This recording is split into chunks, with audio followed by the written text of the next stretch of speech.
What is going on, everybody? Welcome to another installment of Risers and Shiners presented by Prospects Worldwide. This is a podcast version. Obviously, we have the physical version on our website. But today, I'm joined by actually my co-host, Austin Farmer. Austin, say hi. What's up, everybody? And we have a special treat for y'all Giants fans. We have my boy Renzi up in here. Giant Perspective. How we doing, dude? Yeah, I'm back. They called me back once again. I mean, they probably like me too much to call me back once again, but here I am. Okay, that was very awkward, but yeah, we slipped a 20 under the table, and yeah, he's here. So Austin,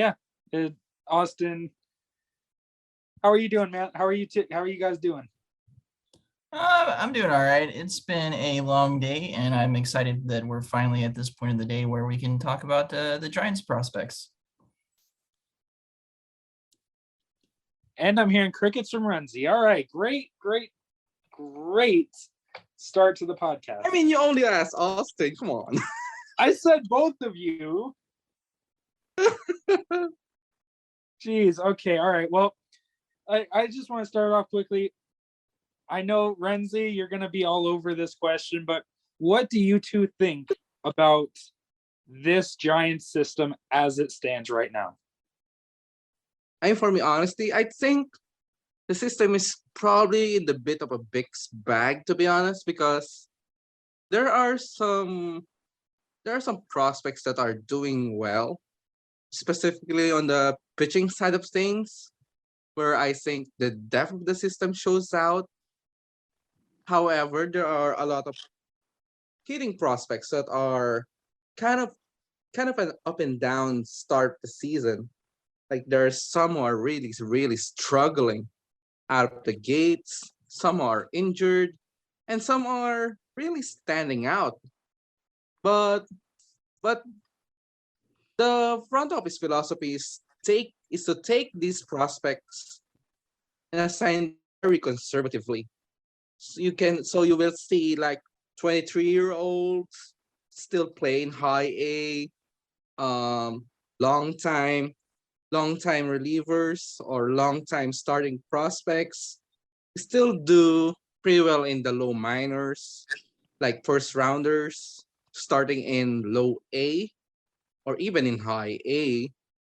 So you can really see where the direction of the front office is going in terms of their player development philosophy this season, which is taking things conservatively, like the Rays, like they typically take it slow with their prospects, and then we'll see them perform really well as they progress and when they hit in the big leagues. So yeah, I mean, this is, I think, a very very serious conversation that we're probably going to have at the end of the season, because this is the second full year that we're already seeing the fruits of their player development labor, as we like to point out. Very interesting, and that is coming from the actual professional of Giants Twitter. So Austin, let's hear what you have to say on this farm system. Yeah, overall, I like the farm system. I do like the pitching side of the Giants farm system. They have guys who we're going to get into, like Will Bednar and Kyle Harrison, obviously, who, shockingly all converted me into I was never not a Kyle Harrison believer, but, we just had this discussion a little while ago. And then I think that there are some surprising picks that have developed pretty nicely, like Von Brown. Renzi, we both had our discussions about Von Brown, and overall, I think it is a pretty nice system, and Giants fans have a lot to get excited about for the years to come. That's a very good point, and yeah, we wish you, and now you gotta when he makes it to the bigs, you have to buy his jersey, Kyle Harrison, right? I mean, I already have an autographed card of his that I think it was you that found that for me. And if I can find a Harrison jersey, I'll get him to sign it too, and I'll get him to sign one for you and Renzi. I already have I mean, we're just formally ordaining you to the church. Welcome, Austin, to the Thank Kyle you, Brother Harrison Renzi. Church. It's a pleasure to get here. How about yourself, Brother Drake? Oh, that guy turned weird really quick, boys. Number one in this system, to the dismay of Renzi, which I already know we've had this discussion before, but number one in the system is one of Austin's favorite guys, and it's going to be Marco Luciano. Now, neither one of us, Austin, did the report for Prospects. Our fantasy expert Matt Heckman actually did, but let's thoughts on Marco Luciano. I mean, for me, I have Harrison at 1, Luciano at 2, but honestly, the Giants season is going in terms of their farm system. Main prospects of the system right now who are shining, and that's Harrison and Luciano. So you can never go wrong in terms of choosing the two. I just chose the rare position to have, but Luciano's going pretty well this season. He's hitting over 300, which is something that who watched him last season might probably be shocked. But this is development. This is development putting it to action. Like last year when he was in Eugene, he was doing swinging at breaking balls. Like he's trying to swing at breaking balls. And this season, his development is he's making that development jump. Like what he learned last season in terms of swinging at breaking balls, and to this season where he's being more selective. He's seeing breaking balls better, and he's swinging at pitches in the strike zone better. Like one of his main issues last year is that he's catching up late on the fastball, but this season is not the case. And he looks also very, very, very good in terms of his physique. Like he doesn't look tired. He looks very spry actually. And his defense as shortstop is a little bit better in terms of fundamentals. Like he's doing the routine plays better. But there are still some issues that will probably never be going to solve because of his physicality. And I'm still an advocate of him moving to the outfield, but we are trying what the bat is all about. And that's what we are buying in on Luciano. So I'm very excited to see Luciano play better this season because his stock is probably going down after that down season in Eugene. It's nice that we're probably seeing what he could potentially become, which is a top 10 prospect in all of baseball at the end of the season. But I'll still take Kyle Harrison over him. Yeah, and I do like what you said about how he's hitting better, and his power has never been an issue.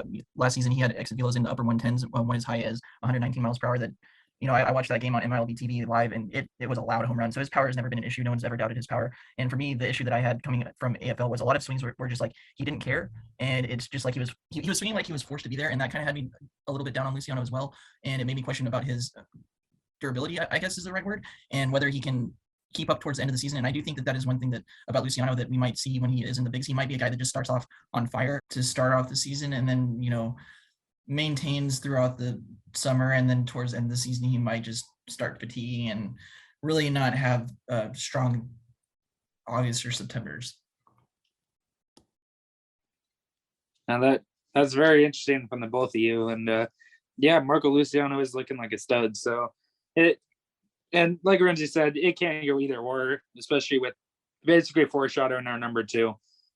But yeah, so pretty much number 2 on our list, Renzi already pretty much, spilled the beans, if you get what I mean. But Kyle Harrison, and this left-handed pitcher has seriously made waves since he got drafted by the Giants. Now he's in the upper 90s with an amazing slider. He's striking everybody out. I mean, he's one of the best pitching prospects in baseball. And am I along the right lines there, boys? Yeah, I would say so. You got it right. Yeah. So let's talk about him. What do you guys think? Right. So I'll probably start because I'm the head pastor of the Cal Harrison Church. So if you all read my content or anything that you'll probably know what I feel about Kyle Harrison because he's something. He's just special. He's just special. Like there are feedbacks from teams that Kyle Harrison's fastball is invisible. Like it's just a give up pitch. Like hands down, give it up for hitters and especially for left-handers. And that's been a theme since he was young. Like he was an amateur. Like people like prep hitters who face Harrison will tell you that Kyle Harrison is the funkiest pitcher that they have faced and the most difficult pitcher that they face because of his arm slot and because of his fastball. And now that he's gained velocity as his body becomes better in terms of his physique, and we're finally seeing what he could become. I mean, the more interesting for me is that what will he develop as his third pitch? Because I've seen him morph his slider into more of a curveball in his recent outings, and he's also flashing a changeup more so than earlier this season. And I'm very interested of what third pitch could carry to the big leagues because we've seen Clayton Kershaw like literally don't have a changeup and still being the best pitcher of our generation. And I mean, the curveball might not really be a clean fit on a 3/4 arm slot, but I mean, just the two pitches alone that Harrison has, it gives him a very, very good floor as a big league closer. Or I mean, not just a big league closer, but one of the best pound for pound, pitch by pitch pitchers in all of baseball. Because you can also see what the player development looks like in the Giants pitching side of things because they are not making their pitchers deep into their games. I mean, most of it is because of the piggyback system that they have, but it's something to look out for because we have seen a lot of top pitching prospects go deep, like go 6 innings deep, at least 5 innings deep. We've seen Harrison only go deep into the fifth inning, like only like once or twice, if I recall correctly. So it's a very, very interesting thought to have moving on to the season, whether they push him to throw more pitches in an outing. But I mean, it's just special. And his velocity is also picking up. Like he's stopping out at 95 in April, and now he's stopping out at 97 in May. I mean, his arm is slowly ramping up as the weather also ramps up in the Pacific Northwest. So I'm very excited with Kyle Harrison. Come on. Let's go, Kyle. Love you. Yeah, Renzi, you were mentioning the progression of Kyle Harrison and everything, and I would like to, this is totally stat scouting here, but at 20 years old in High A Eugene, Kyle Harrison has struck out 51 batters over 24 innings. He's faced 98 batters, so over half his batters are strikeouts. And like you said, his velo is jumping a little bit, and I'd like to get your thoughts on those numbers. I mean, we've seen last season that Kyle Harrison looks a little bit out of shape as the season progresses. Like there are some people who are probably thinking that he might be a little bit overweight. And when you watch this season, you're like, oh my god, Kyle Harrison looks ripped. Like he looks better in his physique. Like he looks leaner. He looks more muscular. And that's something that should carry on very well as he progresses because physique is probably one of the main things that holds back a prospect. Like there's some who are performing well but are in terrible shape. So if they just work out pretty well, they will not feel tired as the season wears on. And that's what one of the main objectives of Harrison this season is to make sure that his body holds up when the calendar goes into the August, into the Septembers. So Kyle Harrison looks better this season in terms of his physique, and uh, and I mean just look at the stats, man. Kyle Harrison is one of the best pitchers in baseball in in strikeouts, and one of the better developments that I've seen from him is him throwing more strikes, and that's because of his improved physique. Like he's getting more called strikeouts this season because compared to last season. Because I mean, just watch. You only need to watch to compare last season to this season, and his misses. Like one of the biggest critiques that people have on Kyle Harrison in terms of his pitching is that he's badly missing up and to his arm side a lot last season, and we are not seeing that this season because when he misses, he doesn't miss much. Like there are his misses are still competitive strike his misses are still competitive pitches, and that's a positive thing because it makes hitters think that he's still on top of you. He's still in command, even when he's missing. So you just give up. You just give up. You just struggle as a hitter. So that's another positive thing that Kyle Harrison has in his development. And when you pair that with his stuff, I mean, just look out, man. Just look. Well, Renzi, that was a solid 5 minutes of talk from you. So yeah, support your guy, dude. I can do this all day. I can do this all day. I love Kyle Harrison too, man. So, and yeah, so we're gonna move on here to number 3 on our list. All right, so we're gonna move on to number 3 on our list, and here's one that I think another one that Renzi's gonna kind of not like here, but number 3 is gonna be Elliott Ramos, and again, Matt Heckman did this one, not any of let's just talk about him. What do you guys think on Elliott Ramos? I mean, for me, I'm a big Elliott Ramos. Honestly, I'm a big fan because I followed this journey since he was an amateur. Like, he was a very tooled up, very exciting young player.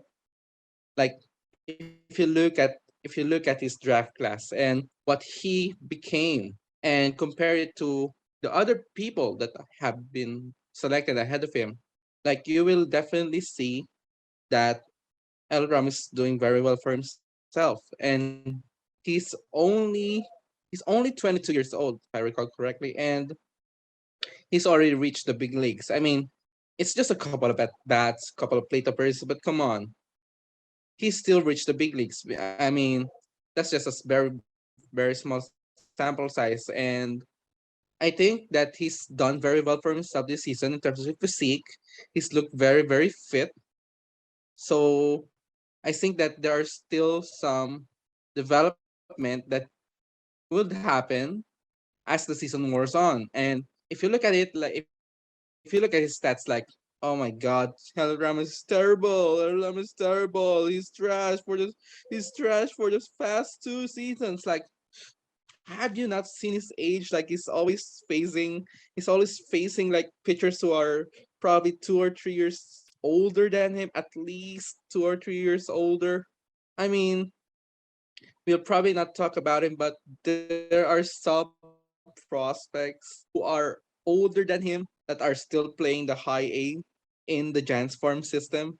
And that's just a testament to Elliott Ramos' advanced feel for the game. Like, El Ram is going to be good, but we don't know how good he could be. And I mean, a friend of mine, Roger Munter, talked to me about it. Like, he's probably going to be replacing Austin Slater because we've seen El Ramos has to have a platoon platoon tendencies. Like, he crushes lefties, but he struggles against righties. So that's probably the best role for Ramos in the big leagues. But he has to get it first. Like, Foreign Zaid mentioned that he has to dominate first in Triple A before they could call him up in the big leagues, and so far he hasn't really done that this season. So we'll see what he could become as the season wears on. I mean, he typically finds a spark mid-season and then he just runs away with it. So we'll see what he could become. But I'm very excited about Elliott. I mean, but top three when we still have Luis Matos, probably not the best idea for me right now, but I respect it. Well, Renzi, with what you just said about him starting to heat up, he's on a 5-game hitting streak with Sacramento, so he might be starting to turn it around. Austin, what do you know about Elliott Ramos? All right, so we're gonna move on here. We just talked about Ramos. We're going to number 4 on this list, a massive riser in the 2021 draft. And for me, I do like this guy a little bit, but I know Austin, you did this report, so I'll let you cover him before we get Renzi's reaction. But number 4 on this list is Will Bednar. And Austin, I'll let you have the floor. Yeah, I really like Will Bednar. I know that he really burst onto the scene. I wouldn't say burst on the scene, but he really took off in the College World Series. That's where I really started to take interest in him, I would say, I guess is the right turn of phrase there. And he was pretty dominant during the College World Series, and I feel like that really helped his draft stock as well. And from the games that I have seen of Will Bednar, I've seen him run his fastball up to 97 with the ability to hit the corners. He's also not afraid to run his fastball in on batters and weakly hit balls. And I also do like his command. I know that some people are kind of iffy on his command, but I do have it as above average. I like his ability, again, to hit the corners and to essentially use his slider to get batters to chase, and he can place it on the outer part of the zone. And his curveball, honestly, I have all of his pitches besides his changeup as plus pitches, and I'm sure that Renzi will be able to shed more light on that as well. I may be higher on Will Bednar than most, but the downward action that he generates with his curveball, it can get a lot of hitters to fish for pitches, and that's also going to create a lot of swing and miss. So I'll end my spiel about Will Bednar there. And Renzi, I know we've talked about Bednar a little bit, and I know you have a little bit more to say about that. So I'll let you take over for now. I mean, Austin's probably one of the higher guys on Better. I mean, I know a lot of people. I know a lot of people within the Giants like prospect community who are high on Bednar, but sad to say, I'm not really one of them. When I was making my June update on my rankings, I have him as like the 10th or like the 9th best prospect because what I've seen this season is like it's not very good.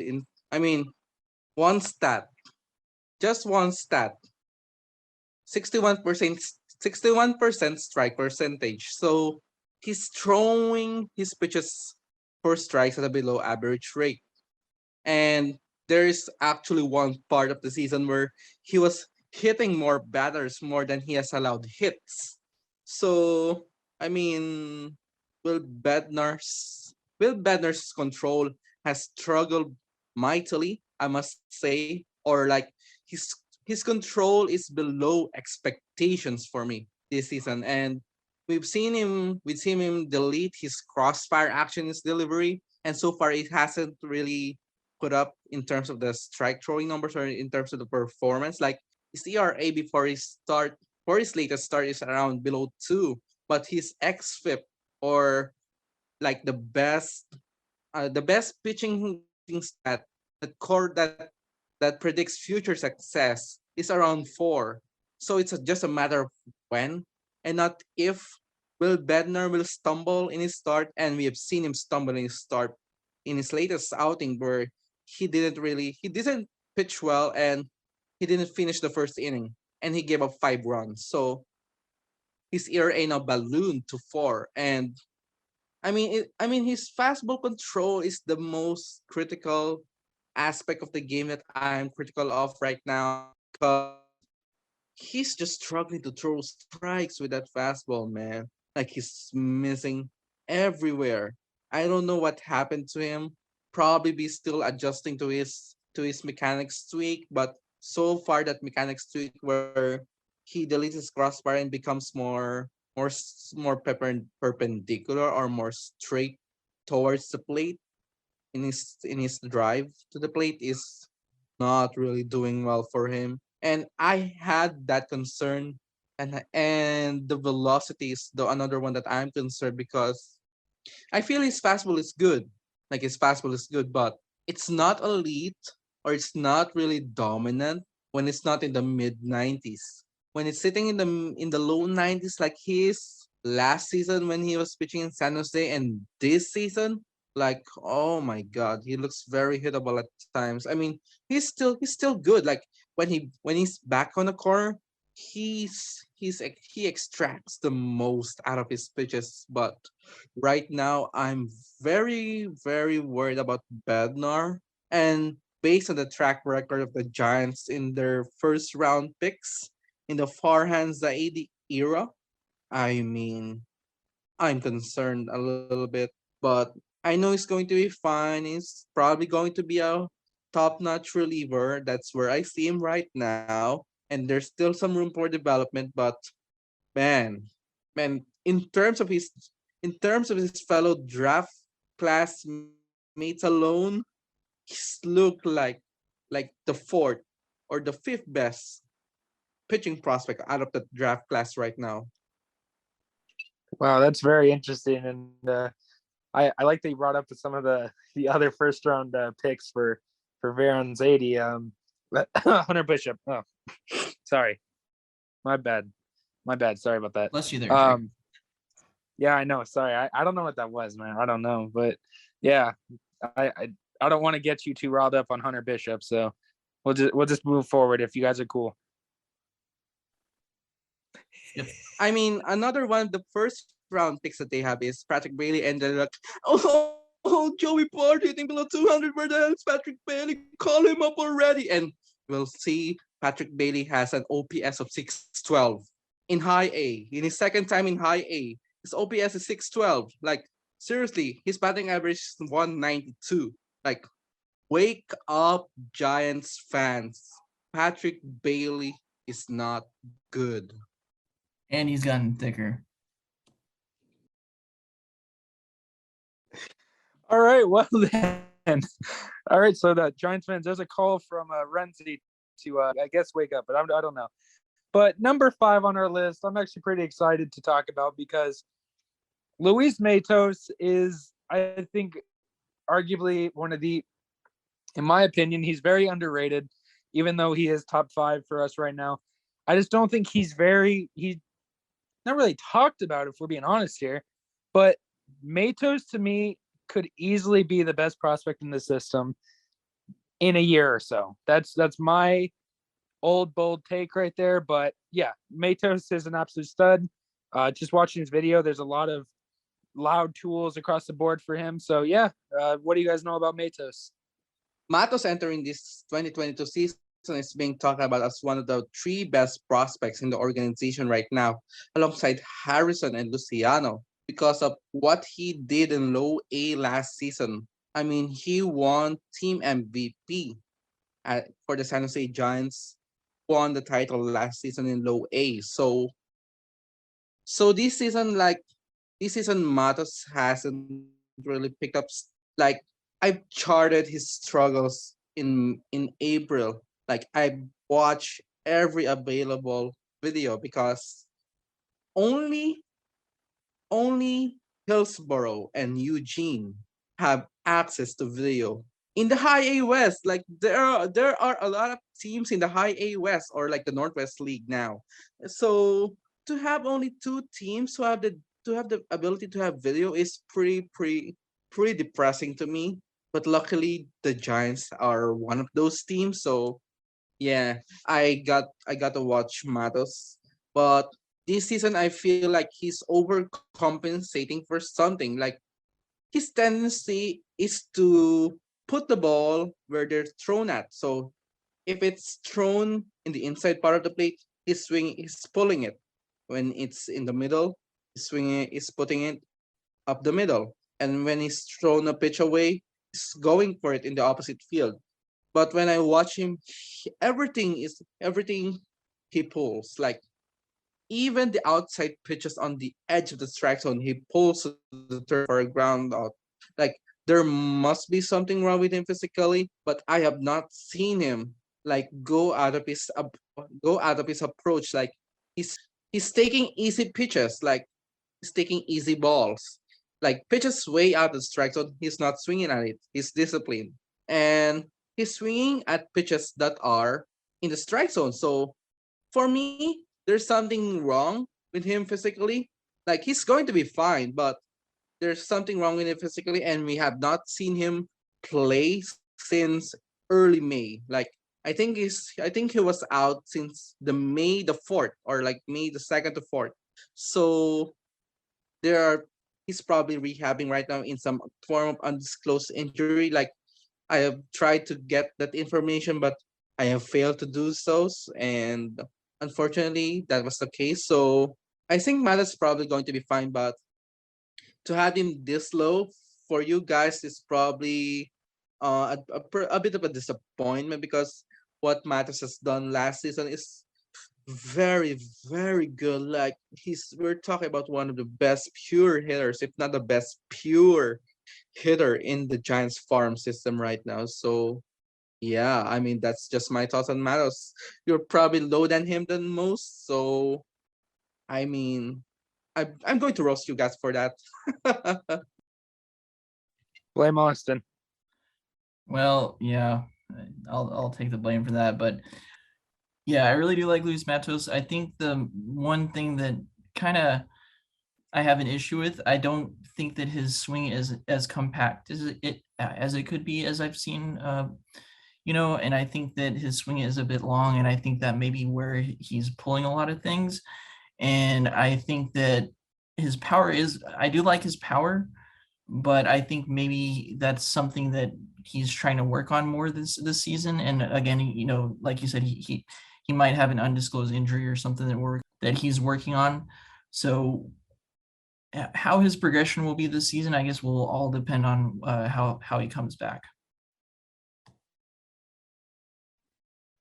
That is very, very well said by both of you. And yeah, I like Matos too. I know I said Matos, that's my bad. But yeah, we're just going to move forward here. Just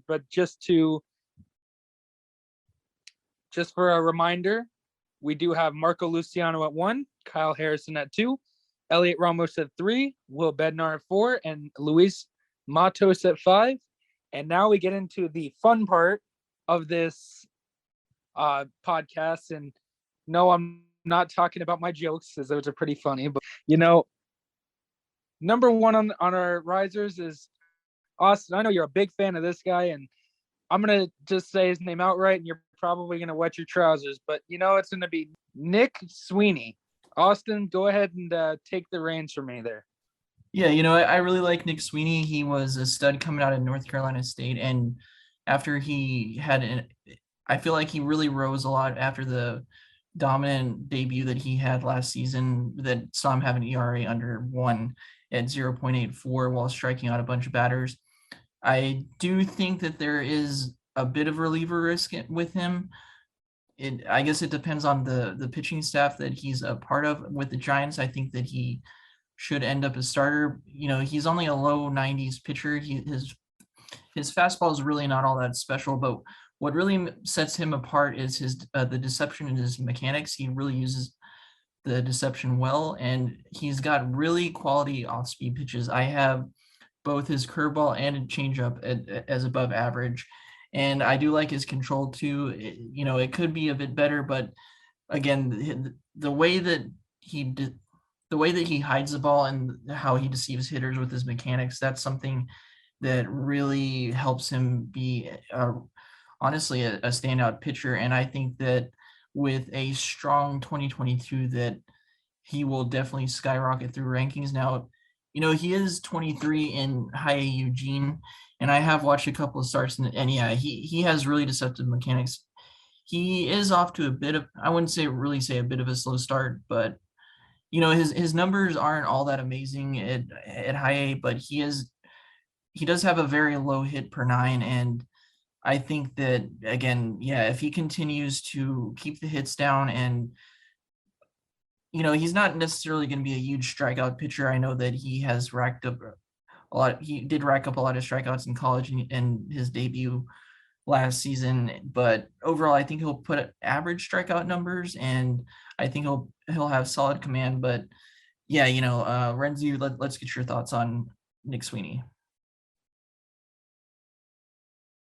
Sweeney's an interesting guy because he has one of the best, if not the best, off-speed offerings in the entire Giant system, and that's his changeup, where I valued it as a plus offering because of its massive velocity differential with his fastball.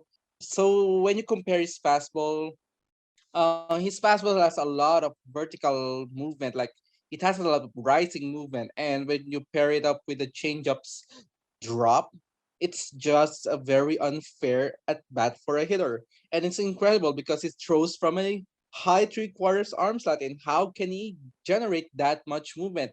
And that's just a testament to his flexibility in terms of his fingers. So to generate that kind of movement. So I think that's good. But the issue for me with Sweeney is his fastball velocity. Like his fastball velocity might not get any more better. Like this season sitting in the high 80s, like 88, 87, 89 for the most part. I mean, he can still reach 93, but he's often sitting in that high 80s mark. So, I mean, even though it has rising movement, it has a lot of rising movement, good rising movement. It's the velocity, even though he has good execution at times, he can still get hit. And that's what I'm worried at moving forward as he faces better and better and better hitting. So, yeah, I mean, when at his best, Nick Sweeney could be very unhittable. Like he was he was the starting pitcher when the Eugene Emeralds threw a no-hitter this season. So you can really see what he could become at his very, very best. But for me, I think he's going to be like a multi-inning fireman. Like his stuff is going to be very good when he only faces one, or his stuff is going to be very good when he only faces the lineup one time. Because when they see his fastball at that velocity, hitters will adjust. Like even though there's a huge difference in terms of velocity with changeup, I know big league hitters can hit 88 miles an hour. So that's what I'm worried at. The curveball is also a good, very good pitch. I have it as like an above average offering because you can throw it for strikes, and it has a lot of movement. Even though its velocity is around 71 miles an hour, you get it. It's very good. The changeup is a lot of better. The fastball is slightly worse. So you can see what Sweeney could become. And I mean, if you're high on him, Austin, I get you. But for me, I'm just being pretty realistic about about the issues with Sweeney that might not be corrected for the long term. So yeah, I mean that's where I'm at with Sweeney. But I still feel very good about him because of his. That is very interesting. And I think to me, I mean, I think that this would be a very fair comp. A Nick Sweeney to, if he can, I know you just said it might be a little bit of a challenge, but if he can add a little bit more velo, how about a comp of Eric Lauer from the Milwaukee Brewers to Nick Sweeney? I think that that'd be a nice fair comp. I mean, their mechanics are very similar. They both hide the ball very well, and they both have a lot of deception. But you are right with that. I guess the lack of velocity could hold him back, and that's a lot of what some pitchers can struggle with nowadays. Yeah, but at its best, like he could be like fastball and changeup alone. He's like Johan Santana. So I mean, that's at its best. But yeah, I mean, we're not talking about 2010s anymore. It's 2022, and you ultimately need to have that velocity in order to succeed in the big leagues. I mean, we've still seen like high 80 splitters, low 90 splitters succeed because they either elite control, or something they throw from an arm stat that is very, very unique. So, but at the end of the day, velocity is still king, movement is still king. So yeah. Very, very well said. So do you have anything else that you want to say about Nick Sweeney? Yeah, I really liked his changeup before, but now you're making me feel like I've downgraded it. So I think I'm going to have to go back and revisit and watch some more starts and definitely put into perspective what you've said. Okay, all hail Renzi, apparently. So there we go. There you go, Renzi. Welcome to the church. All right, well, number 2 on our list for our risers, folks. Austin Farmer does not shut up about this guy, and I'll just let him just say the rest of his name and just let him just talk about him. So go ahead. Yeah, so next on our list is going to be Abrasion Artiega. I first discovered him from the Arizona Complex League. Yeah, I first discovered him from the Arizona Complex League, where Drake, you had footage of him. Yeah, I really like his upside. I think that there's a lot to work with there. I know that he is only 19 years old, and there's still a long ways for him to develop. I know that there are a lot of question marks too. The one big concern with me with Artiega, I've watched a lot of San Jose games this season, and right now he's really inconsistent, and I know a lot of that is going to change as his development furthers, or with further development. I think that he's got a lot of power upside. I do like his hit tool. It's not going to be anything flashy or crazy, but I can see it being above average. I think that 50 right now is about where I'm at. And overall, I just really like his athleticism. I really like the way that he plays. He does play with a lot of energy, and you can see that I see a lot of flair. Well, I wouldn't really say flair, but I guess flair is like the best word to describe. But yeah, just overall, Artiega's hit has been really inconsistent, and that is one concern. And I think that I know I've vouched for Artiega all the time. I don't shut up about him. That is because I do really see a lot of upside with him. But coming from a realistic perspective, yeah, his hit is pretty inconsistent right now. And again, that is due to age, and he's still getting in the reps. So I think that he's going to overcome that. But I know that Renzi and I have had many discussions over Artiega. I do like Artiega at short. I think that he has a really good shot to stick there. I really like his arm strength. He makes really strong, solid throws. And I like his reaction time at short. I think that, yeah, there's a lot to work with Artiega. It's just a matter of how well he develops with reps and whether he can find consistency in his bat. And, he does have a loud bat, I feel, and I think that I can see him having at least 55 power. So Renzi, I'll stop nerding out there and let you take it from here. I thought you were going to zoom the whole hour of the podcast just talking about him. But yeah, I'm trying to refrain mean, myself here. but I mean, you hit it right on the nail. Or I mean, I don't know what the hell is that saying, but you just hit it right on the head. So I think Arteaga's key is consistency. Like everything flashes. Like he flashes everything that's good. Like he flashes power. Like we've seen him hit 116 miles an hour in terms of exit velocity. And this is a guy who's literally a stick man just 3 years ago, and you see him go 116 in 2022. That's very positive development in terms of his physique. And he hasn't really lost that much speed when he gained that kind of weight. So he's carrying that weight very well, and he's very, very good in terms of his movement skills. Like you can definitely see it in the field when he's playing defense at short. Like his range is incredible. His movement is incredible. Like he plays with grace at the dirt. However, he's still very, very inconsistent in terms of his routes. For an outfielder, there are routes. For an infielder, there are also routes. Like routes in taking ground balls. And Arteaga still hasn't refined that yet. Like he's still struggling. Like I talked about him like earlier when you have me. Like my concern about him on defense, like he's there with the play, but he often gets caught up at the moment and he struggles and there's just one random brain fart, like a millisecond brain fart that could turn that play into something routine, into something that, well, oh my god, that's a little bit concerning, but he actually made that play. I mean, that's just one for me, but we've seen the raw tools. Like he has an howitzer of an arm at shortstop. His bat has a lot of pop, but the concern about his bat is that he's literally swinging at breaking balls at the daily. Like breaking balls done in a way, book it.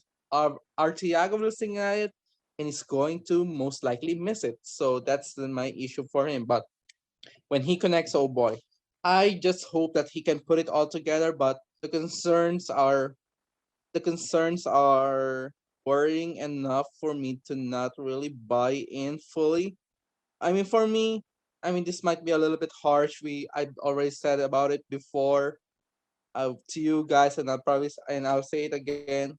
Right now, he's an athlete with middling baseball skills. Like, I mean, I like skills now more than athleticism, but when, but I mean, at least he has athleticism to start with, and it's just a matter of time and a matter of how well he can absorb that information that quickly to have those baseball skills. So I mean, it's fair for you, Austin, to be really high on Artiaga.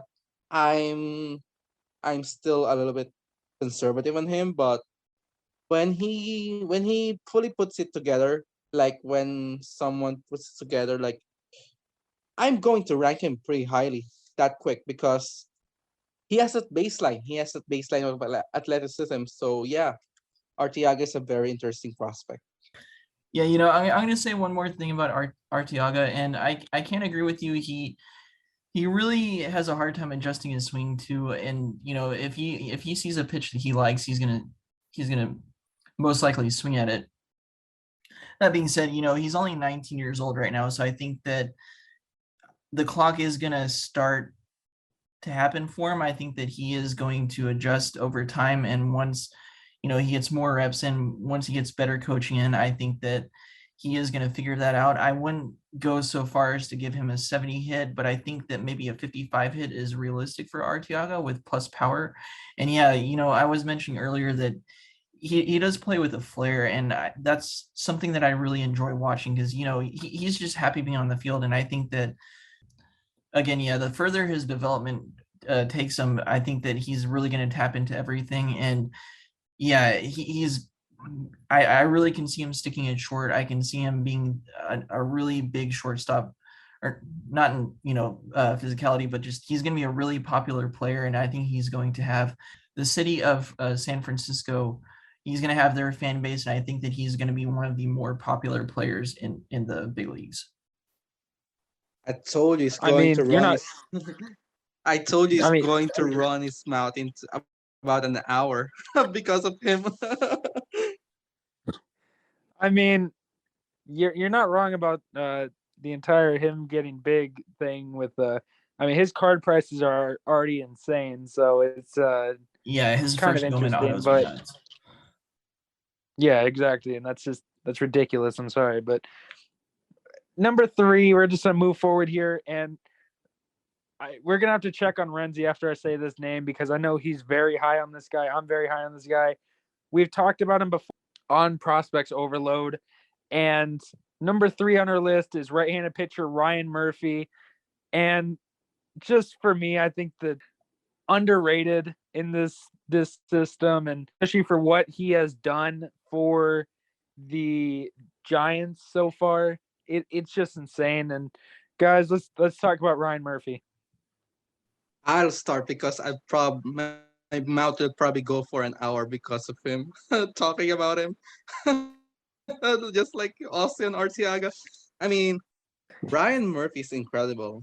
Like he's very incredible. Like for me, if you ask me, who are the only pitchers in the system that I have more than 50% of chance of sticking in the rotation? And there's probably only just two. It's him and Kyle Harrison. Like Ryan Murphy's that good.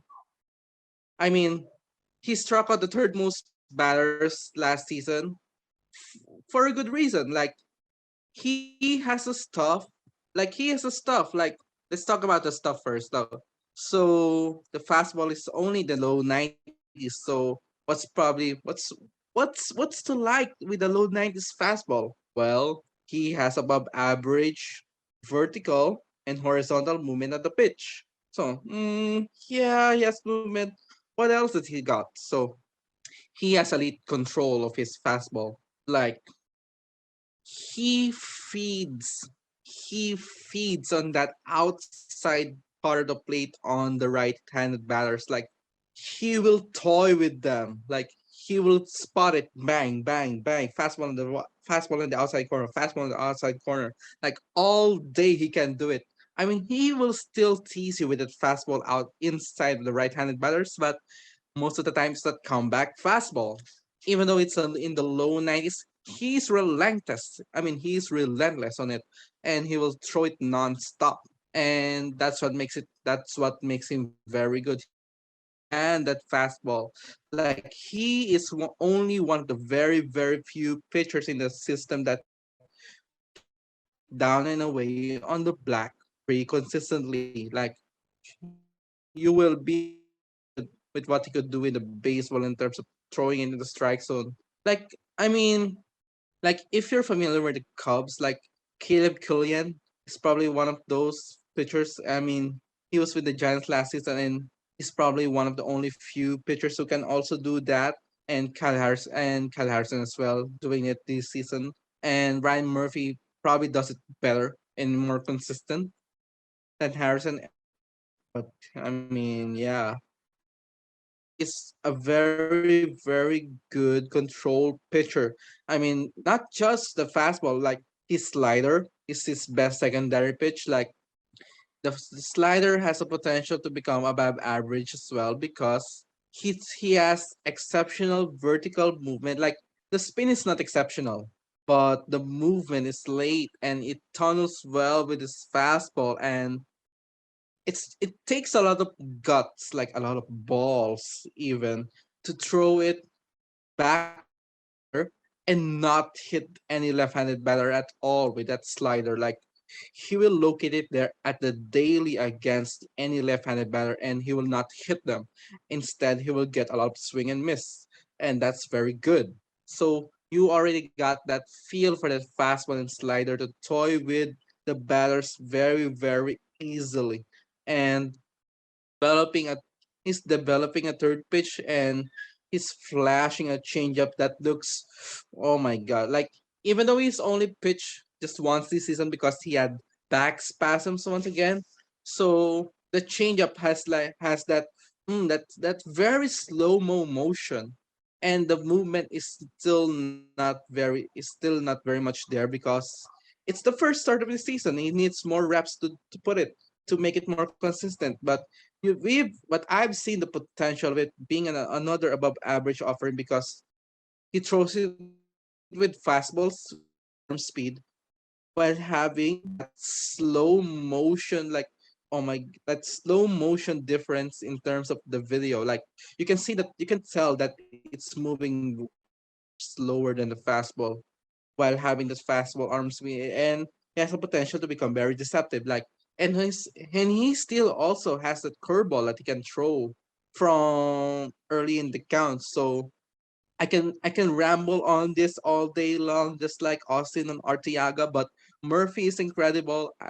he's already in the top 6 of my prospect rankings right now because of my confidence in him making it to the big leagues as a rotation guy, even though he might only be a 4 to 5 number 4 to 5 starter. But when he gets to the big leagues, man, he's he will take in that big league coaching, and that, I mean, is going to be very good. I believe that. I'm firm on that. Wow, that was quite a handful from you there, Renzi. But I don't blame you. Again, stick up for your prospects. Unlike Austin over there, that takes everything to heart. Because yeah, good for you, Renzi. Yeah, I'm just I mean, I talk about that guy, and it's like we talk about baseball and stuff in every start last season, and we talk during the off season, and in the progress that he's made, and it's very, I mean, you just see a guy progress, and it translates on the field. It's something very good. You would like to root for that guy. I mean, all like we all the and he that we just root for, and Murphy, because he who was basically an afterthought. Yeah, Ryan Murphy, whatever. And then when he pitched, we had to take notice on this guy. Oh my god, this is incredible. Oh my god, he's so good. Like, he's not a he's not a throwaway selection anymore, man. Honestly, the second best pitcher in Giants farm system. So yeah, I believe in that. Yeah, and then we're gonna move on to number 4 here because I know you believe in this guy too. You actually talked me into him, into looking at him a little bit more, looking at the numbers, all that stuff. But I do know about him because he did go to SDSU, but for those of you that don't know, I am originally from San Diego, and Casey Schmidt originally went to San Diego State University. So I did get to see some of him before he got drafted. But I know, Renzi, there's something bubbling in there in your little brain of yours, or big brain of yours over there. So yeah, go ahead and talk about Casey Schmidt. Little break, come on.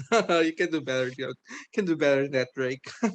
But I mean, yeah, like, this is another one that I'll probably talk about all day. Casey Smith, very good. Casey Smith, top 5 prospect in the organization right now.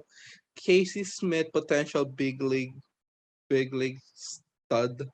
Like, man, before the season started, before the 2022 season started, there's someone on Twitter who tagged me and other Giants prospect writers about, like, when do we judge draft classes? Like, they mentioned 2020 draft class, and he's like, he wrote that Jimmy Glowacki is doing okay. Casey Schmidt is a miss. Like, oh, like, Casey Schmidt is a miss. Like, when you take his numbers last season, he's probably doing a lot of like bad work, because last season was obviously not good, but most of that was carried by his terrible May. And one thing that carried over from May to June, when he started to get hot, it's the strikeout rate and the swing strike rate. And we've seen him translate that low strikeout rate into this season, where he's doing a lot better. I mean, last season he has a low strikeout rate and swing strike rate while having a pretty crap back pat in his swing. Like, it's a Ferris wheel of a swing. Like, it's a Ferris wheel. Now it's more direct to the ball. The bat travels through the zone much better, and we've seen him do more damage as a result. Like, just look at the stats. Like, look at the stats. When you open up MiLB, Fangraphs, or anything baseball site related, talking about stats, you will see him. The Northwest League, Casey Smith leads the league in batting average, on base percentage, slugging, of course OPS, and home runs. Like, the dude does it very, very good. He made adjustment with his lower half. He made adjustment with his swing. He made adjustment with his approach. He's still carrying over the high contact rate that he flashed last season, and he's putting it all together offensively while he's still doing it very well on defense. And now he's also playing shortstop. I mean, I don't know, Austin, I don't know, Drake, if you've seen Casey Smith play shortstop in college, but he's doing it. He's translating those tools at third base very well in shortstop, and this is a guy who has two-way potential. I mean, we talk about two-way prospect in terms of hitting and pitching, but this guy can do it in offense and defense. He can provide value on that. And man, his floor is so low, but now we've seen what type of ceiling that he has. I mean, let's take a caveat here, like 23-year-old playing high A. I mean, you should dominate on that level, and we've seen Casey Schmidt dominate on that level. So I'm excited for what he could become. I wish that the Giants will promote him to Richmond and see how he fares there. But he's blocked because of the third base situation in the Giants farm system. But I'm just excited about what Casey Schmidt could. My faith in him is rewarded. Just like Ryan Murphy, my faith in both of them have been rewarded so far, and I'm very pleased with that. That is very interesting, especially when you're talking about his defense. I mean, because I feel like the bat's already, like you were talking about, he's what would you say? He's leading in OPS, he's leading in on base, he's leading in slugging, all this. But normally people will be like, oh, well, how's his defense? His defense is pretty solid for what I've seen. So yeah, I mean, Casey Schmidt, yeah, that's all we have to say about him. I mean, his defense is his calling card. Like, you talk about him as a glove first prospect, and he's doing very well on his bat. Like, we're suddenly talking about him as a bat first prospect, while I mean, he still have his all-world defense, first team all defense. Like, this guy's a stud. Right about it. Yeah, I mean, yeah, thank you. I'm always right. But Austin, do you have anything on Casey Schmidt? No, I think Renzi pretty much got as in-depth as anyone or as either of us possibly could have. So let's move on to the last guy. Well, I mean, he does study these prospects like every single day of his life, so that he knows them. So yeah, I know Renzi and I have had many discussions. I mean, not really every day, but come on. I mean, I still have full-time work, but I mean, I get my enough dose of Giants prospects after work. So I mean, but not really every day. I mean, after this, I will go to a physical exam, so I'll probably miss a lot of Giants games today. So yeah, not a big deal. Best of luck to your physical exam, and I do hope that things go well. And props to you for putting in all the effort that you do for the Giants farm system write-ups and still managing a full-time job. I've been there. I mean, thank you. Like, no, you haven't. I mean, this is passion. Hey, I worked at the call center full-time for a year while I was doing all this stuff for Prospects Worldwide. So shut up. Whoa, hey now. Hey now, well, guess what? I was full-time and in school and doing Prospects Worldwide. What up with that? Well, it's not a competition, but I know that you do a lot of work too. So obviously, exactly. I'm editing or cutting this shit out. Fine. I mean, it's not. I mean, it's not a competition about who works the hardest, because at the end of the day, who works the hardest is the loser, because I mean, we're just tired at the end of the day. We're just tired, so it's not the best competition in the world. That is true. That is very true. Now, boys, for number 5 on our list, just to end this or to round this out, this is a guy that I actually saw a little bit at the Arizona Complex League, and this was a guy that absolutely killed it in the Arizona Complex League last year with sporting a slash run at 358, 405, 439 with an 844 OPS. I had him as one of my top 20 hitters in my top 20 Arizona Complex League list, you could say. But we're talking about Adrian Sagasti. And sorry if I butchered your name, Adrian. But yeah. And Sagasti comes with, for me, I saw him one time, which I wanted to watch a little bit more, but I wanted to see more of him, but unfortunately I did not. But Sagasti to me is an easy above average hit tool, and I think he basically puts up good at bats every single time. And basically for me, he has a good eye at the plate, except for curveballs in the dirt. But Renzi, I know that you'll sit here and you'll talk about Sagasti as could a possible rising prospect in this system. Maybe not, maybe, but let's hear your thoughts on Sagasti. I mean, you brought it up. That stat line, like, he won batting title last season in the Complex League. Like, he has the batting average out of everyone in the entire rookie ball last season. Like, we all know that his hit tool is legit. However, he's off to a slow start this season. Like, when you compare Artiega to Sagasti, it's probably not even close right now in terms of the conventional stats. Well, except for the strikeouts, because Sagasti is a very, very good contact hitter. But Sagasti for me has struggled because of one thing, and that's bat speed. Like, the bat speed for Sagasti has looked like a little bit slower compared to last season. And I mean, in 2 strike counts, his main focus is so I've seen him do swings where he's just managing to make contact with the ball and not driving it.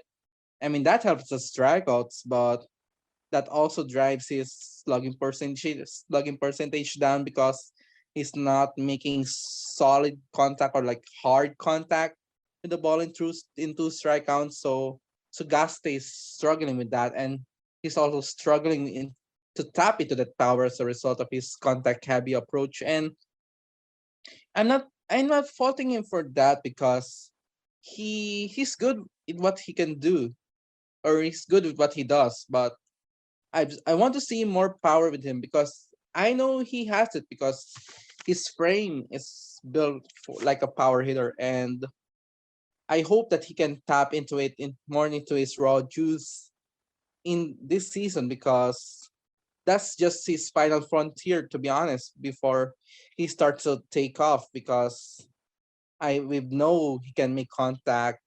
We've known his defense to be solid enough to stay at the position long term. But the key is the power. Like, he has the raw juice, but it hasn't translated it yet in complex league. And this season in San Jose, the Giants play in a wind tunnel basically last season in down in Arizona. Like, the Papago complex is a wind tunnel for hitters. Like, everything flies, and we have seen Sugaste. I think not really. The stat. I'm also missing the stat line, but I don't think he has hit a home or only a 2 home runs last season, like in the wind tunnel. So the power is definitely a question for him right now. I hope that he can develop it over time because the ceiling is there for him. And yeah, I'm excited what he could become. I'm a believer with his bat, but so far he hasn't really translated it yet.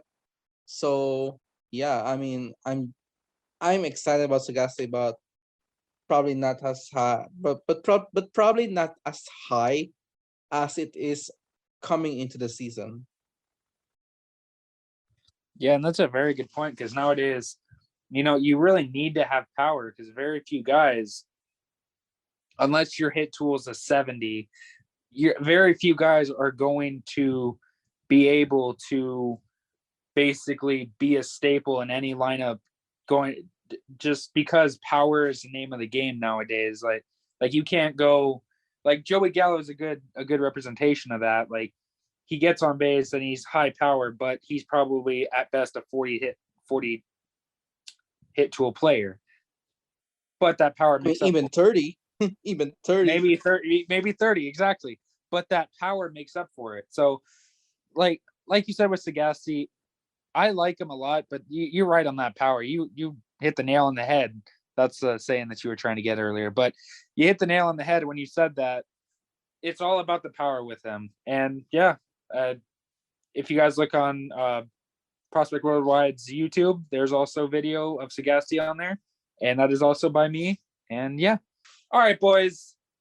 Just to recap, we're just gonna go over our list one more time. Number 1 is Marco Luciano. Number 2, Kyle Harrison. Number 3, Elliott Ramos. Number 4, Will Bednar. And number 5, Luis Matos. And our risers are number 1, Nick Sweeney. Number 2, Abrasion Artiega. Number 3, Ryan Murphy. Name. Number 4, Casey Schmidt. And number 5, Adrian Sagasti.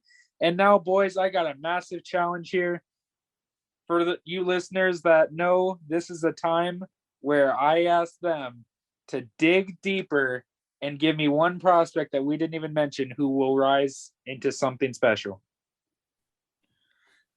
All right, well, I will go first here, and my name is going to be Eric Silva. Eric Silva is a guy that I've been really hyped about since the draft, and I know Renzi is really high on him as well. If you type in the name Eric Silva on Twitter to find footage, I think that about half of the content provided over Eric Silva is from Renzi himself, Giant Prospective.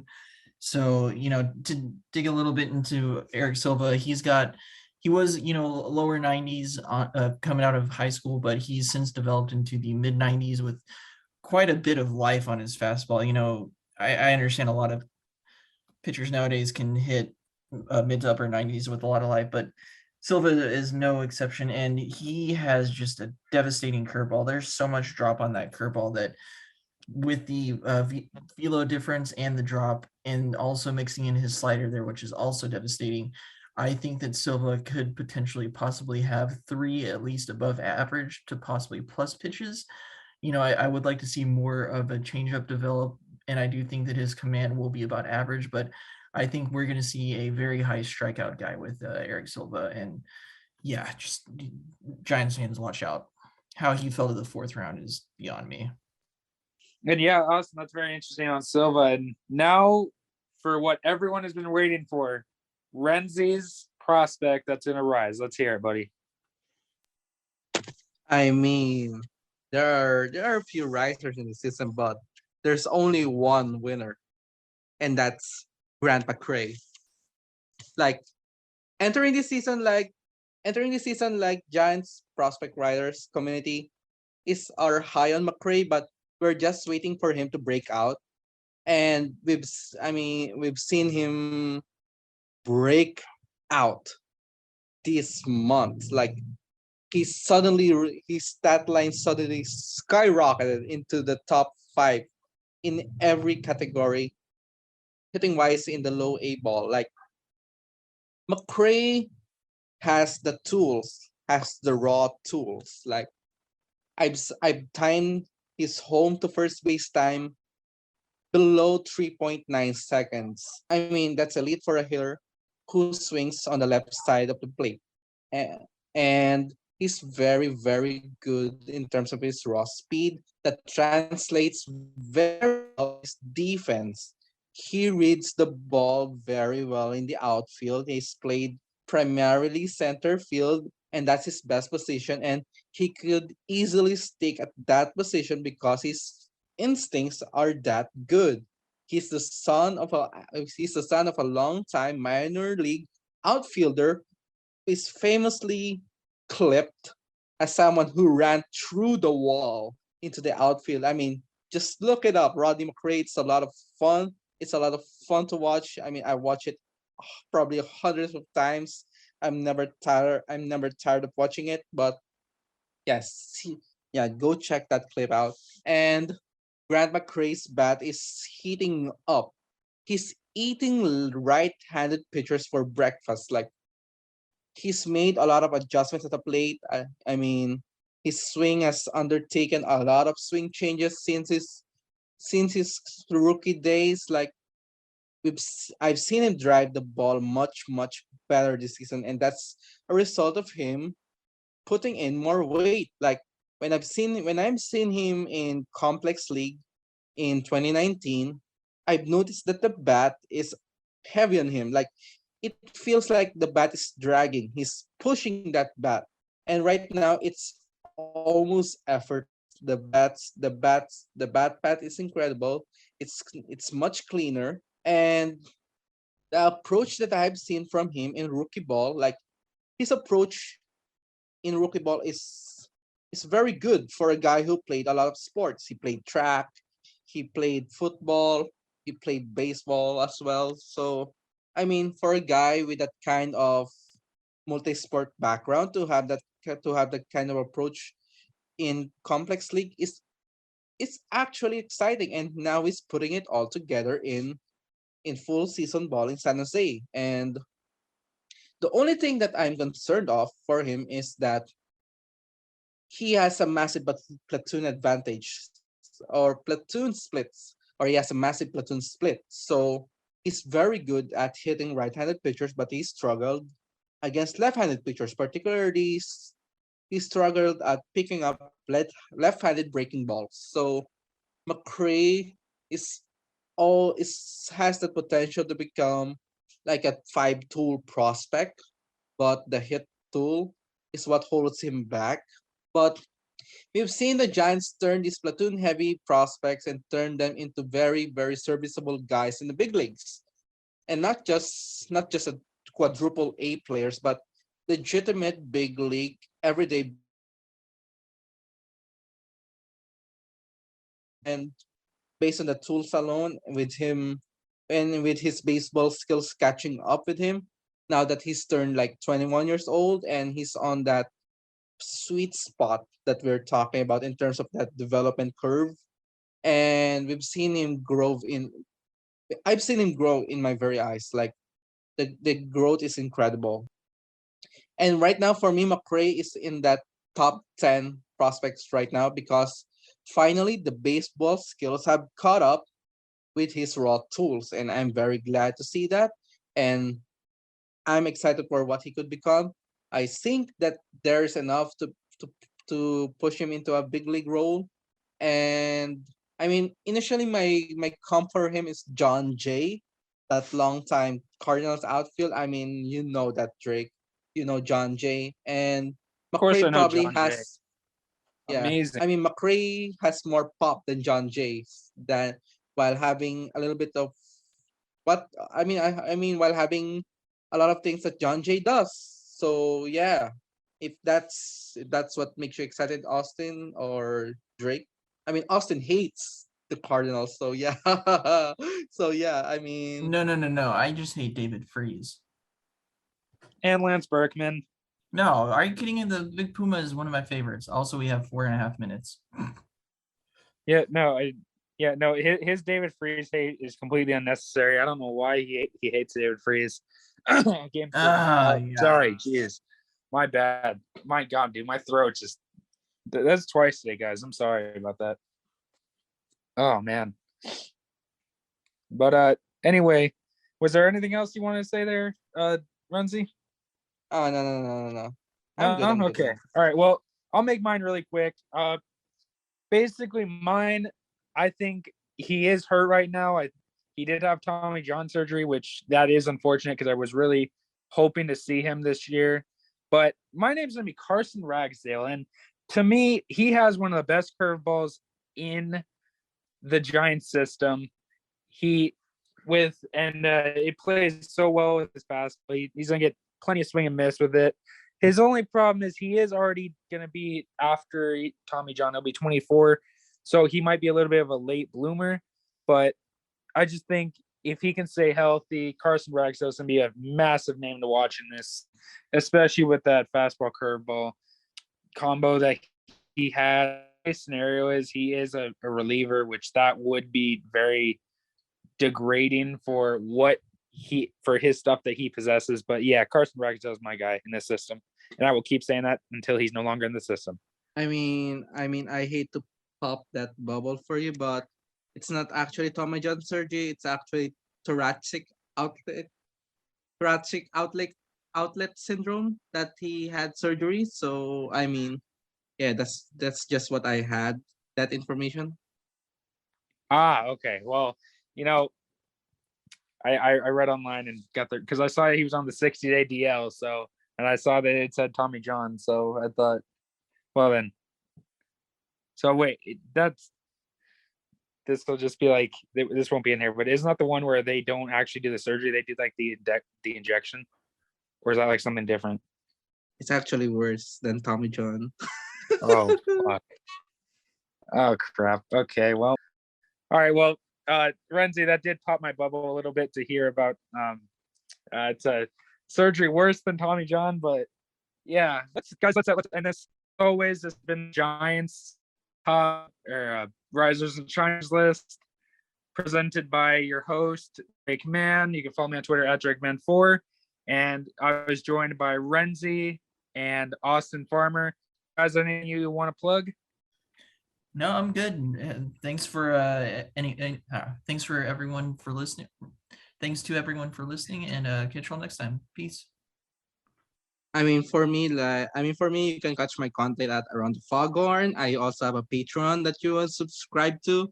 I post a lot of my unfiltered thoughts there that are too not safe for work. So, I mean, not safe for because I roast a lot of Giants prospects there. So, I mean, I criticize a lot of prospects there, and yeah, just follow me on the Foghorn Patreon as well as on Twitter, Giant Perspective. So yeah, you can catch me every day there. All right, Renzi. We'll catch you on the flip side, buddy. See you all. Yeah, I'll see you next time, guys. It's been a lot of fun.